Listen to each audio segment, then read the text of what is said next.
Anak yang terkasih, selamat pagi, salam sehat serta salam sejahtera untuk kita semua. Pagi ini kita akan lanjut pelajaran kita minggu lalu tentang Yesus mewartakan kerajaan Allah dengan tindakan. Perkataan dan perbuatan yang selaras menunjukkan bahwa orang tersebut jujur, dapat dipercaya dan menjadi guru yang baik. Kata-kata menggerakkan orang untuk melakukan sesuatu, tetapi kesaksian atau perbuatan kita dapat memperdalam pemahaman kita tentang suatu nilai. Pada pelajaran ini, kita akan belajar dari tindakan Yesus yang memberi kita pengertian tentang kasih Allah yang luar biasa. Baik, marilah kita buka pelajaran kita pagi ini dengan berdoa. Dalam nama Bapa dan Putra dan Roh Kudus. Amin.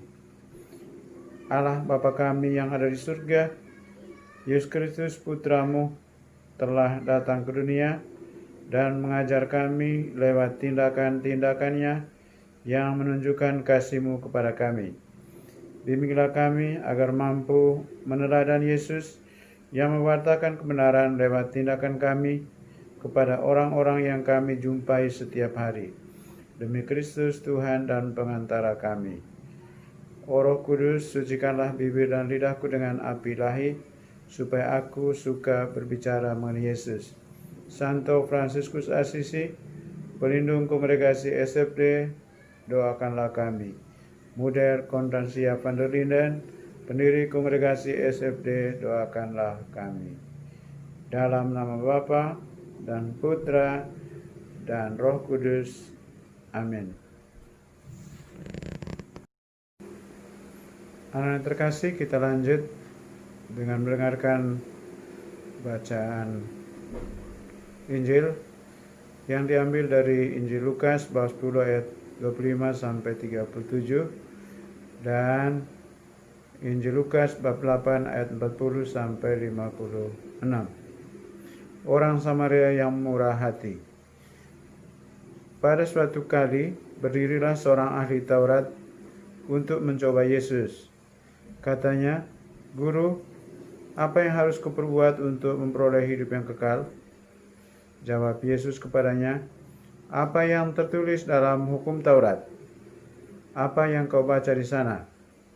Jawab orang itu, "Kasihilah Tuhan Allahmu dengan segenap hatimu, dan dengan segenap jiwamu, dan dengan segenap kekuatanmu, dan dengan segenap akal budimu, dan kasihilah sesamamu manusia seperti dirimu sendiri."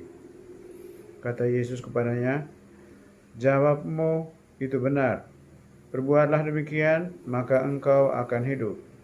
Tetapi untuk membenarkan dirinya, orang itu berkata kepada Yesus, "Dan siapakah sesamaku manusia?" Jawab Yesus, "Adalah seorang yang turun dari Yeriko.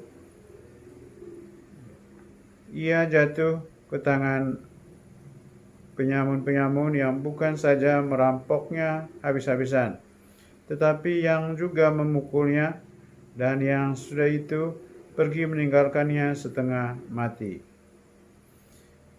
Kebetulan ada seorang imam turun melalui jalan itu.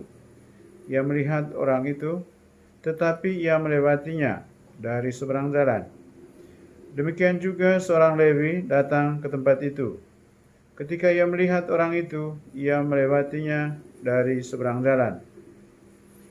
Lalu datang seorang Samaria yang sedang dalam perjalanan ke tempat itu, dan ketika ia melihat orang itu, tergeraklah hatinya oleh belas kasihan. Ia pergi kepadanya lalu membalut luka-lukanya. Sesudah ia menyiraminya dengan minyak dan anggur. Kemudian ia menaikkan orang itu ke atas keledai tunggangannya sendiri, lalu membawanya ke tempat penginapan dan merawatnya. Keesokan harinya, ia menyerahkan 2 dinar kepada pemilik penginapan itu. Katanya, rawatlah dia, dan jika kau belanjakan lebih dari ini, aku akan menggantikannya waktu aku kembali. Siapakah di antara ketiga orang ini menurut pendapatmu adalah sesama manusia dari orang yang jatuh ke tangan penyamun itu? Jawab orang itu, orang yang telah menunjukkan belas kasihan kepadanya. Kata Yesus kepadanya, pergilah dan perbuatlah demikian. Yang kedua dari Injil Lukas bab 8 ayat 40 sampai 56. Yesus membangkitkan anak Yairus dan menyembuhkan seorang perempuan yang sakit pendarahan. Ketika Yesus kembali, orang banyak menyambut dia sebab mereka semua menanti-nantikan dia. Maka datanglah seorang yang bernama Yairus. Ia adalah kepala rumah ibadat. Sambil tersungkur di depan kaki Yesus, ia memohon kepadanya supaya Yesus datang ke rumahnya. Karena anaknya perempuan yang satu-satunya yang berumur kira-kira 12 tahun hampir mati. Dalam perjalanan ke situ, Yesus didesak orang banyak.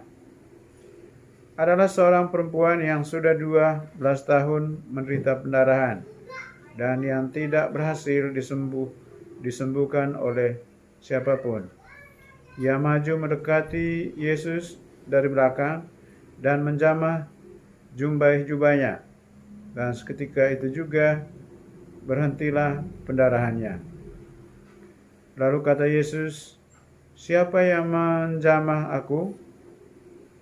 Dan karena tidak ada yang mengakuinya, berkatalah Petrus, Guru, orang banyak mengerumuni dan mendesak engkau.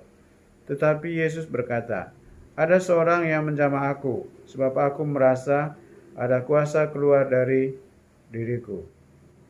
Ketika perempuan itu melihat bahwa perbuatan itu ketahuan, ia datang dengan gemetar, tersungkur di depannya dan menceritakan kepada orang banyak apa sebabnya ia menjamah dia, dan bahwa ia seketika itu juga menjadi sembuh.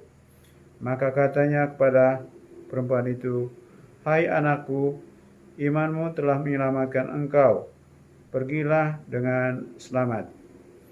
Ketika Yesus masih berbicara, datanglah seorang dari keluarga kepala rumah ibadat itu dan berkata, anakmu sudah mati, jangan lagi engkau menyusahkan guru. Tetapi Yesus mendengarnya dan berkata kepada Yairus, jangan takut, percayalah saja dan anakmu akan selamat. Setibanya di rumah Yairus, Yesus tidak memperbolehkan seorang pun ikut masuk dengan dia, kecuali Petrus, Yohanes, dan Yakobus, dan ayah anak itu serta ibunya. Semua orang menangis dan meratapi anak itu. Akan tetapi Yesus berkata, jangan menangis. Ia tidak mati tetapi tidur. Mereka menertawakan dia, karena mereka tahu bahwa anak itu telah mati. Lalu Yesus memegang tangan anak itu dan berseru, katanya, hai anak, bangunlah. Maka kembalilah roh anak itu, dan seketika itu juga ia bangkit berdiri. Lalu Yesus menyuruh mereka memberi anak itu makan. Dan takjublah orang tua anak itu. Tetapi Yesus melarang mereka memberitahukan kepada siapapun juga apa yang terjadi. Anak yang terkasih, selanjutnya kita akan dengar beberapa pertanyaan yang berhubungan dengan isi bacaan Injil hari ini. Pertanyaan pertama, sebutlah mujizat-mujizat yang pernah dibuat oleh Yesus dalam Injil Matius, Markus, Lukas. Yang pertama, mengubah air menjadi anggur.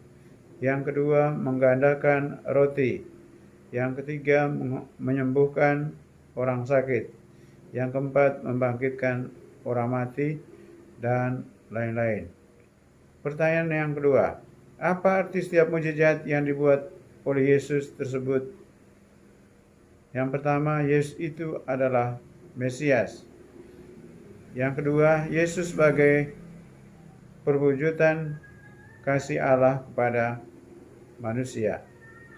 Pertanyaan yang ketiga, apa pesan yang hendak disampaikan oleh cerita Yesus tentang orang Samaria yang baik hati dengan tema pembelajaran kita ini?